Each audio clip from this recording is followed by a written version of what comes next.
First off, thank you for everything you do on Instagram because you're one of my favorite accounts to follow. Appreciate that. And I say that because there's so much out there that you could follow that's great, that's entertaining, but you give this unbiased and very in-depth look at science, medicine, healing, breaking things down that I've heard of and knew about, but you actually break them down to this place where you could understand it better. You show the science, you show the unbiased principles of it all, and get people to really understand it better and actually get excited about something that really isn't that exciting, I guess you could say. Right. But I do want to ask you this. Why Thucydides? Why did you go Sure. with that one? So there was a man I used to listen to a lot of his things when I was growing up and doing a lot of weightlifting. His name was Elliot Hulse, and he had a lot of ancient Greek philosophy around his videos. And he mentioned Thucydides before, who was this Greek scholar during one of the pandemic times of ancient Greece and Athens, funny enough. And he mentioned about how a society that is separating their scholars from their warriors will have their thinking done by cowards and their fighting done by fools.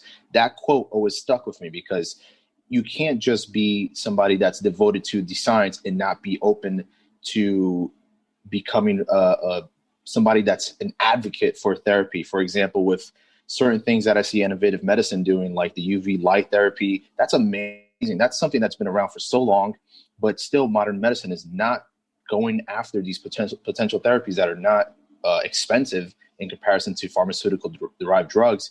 So being an advocate of your philosophy is just as important as being in very well versed in the science of things.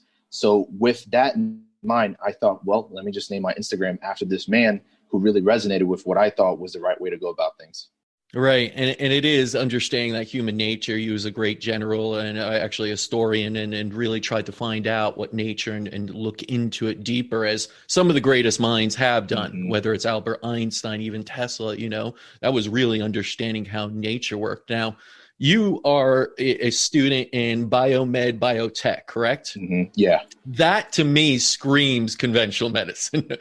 That to me, right, would be like you're orthodox, you're just following a certain path that many go into, yet you don't. And I know you experienced a lot of things also in your past, dealing with mold, dealing with some issues, Mm-hmm. ADHD, other things that so many of us deal with and may not even know. So can you tell us a little bit about your path that led you into what you're doing now in biotech Yeah, and what sure. led you there?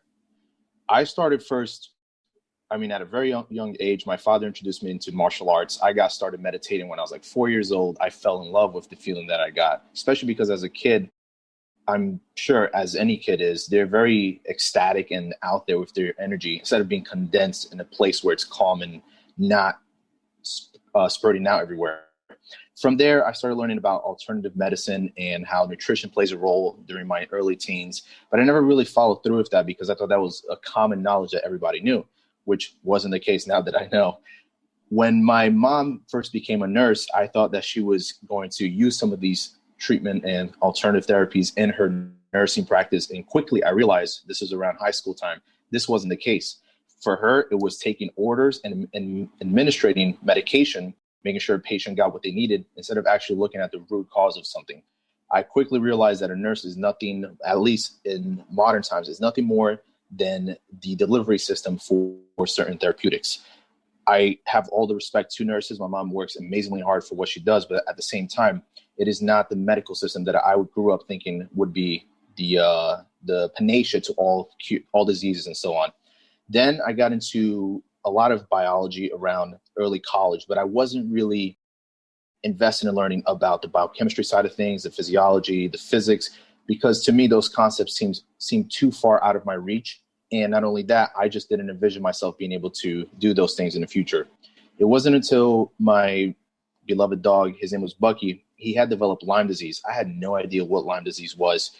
It wasn't something that we found out about until well after he was sick for 2-3 years. He developed something cardiomyopathy, hypertrophic cardiomyopathy, which means his heart muscles enlarged and he wasn't able to pump out as much blood anymore, which is something a lot of big dogs get. But in this case, it was due to Lyme because Lyme targets the cardiac tissue and creates endocarditis. So the heart muscles become inflamed, and because of that, it led to a lot of problems with his heart. And over the long run, I started learning about biochemistry and the physiology of not only humans, but also animals, and how it also relates so intimately to one another. So, for example, with mice studies, you often hear how you can't use mice studies and extrapolate it to human studies. This is true in some regard, but it's not always the case, because the reason we use mice models to begin with is because a lot of the genes that they have, a lot of the chemistry that they exude are conserved in the entire animal kingdom. So most of what they study in mice can be extrapolated to human beings, albeit some things cannot. But regardless, when you study one, you have a really good understanding for the other. So as a doctor, even though you may not know animal physiology and anatomy, you can guess at what something might be happening in the liver of an animal, for example. So this kind of understanding of biochemistry and physiology came from a need, because I wanted to take care of my dog. I wanted to make sure he lived at least a couple more years before he died.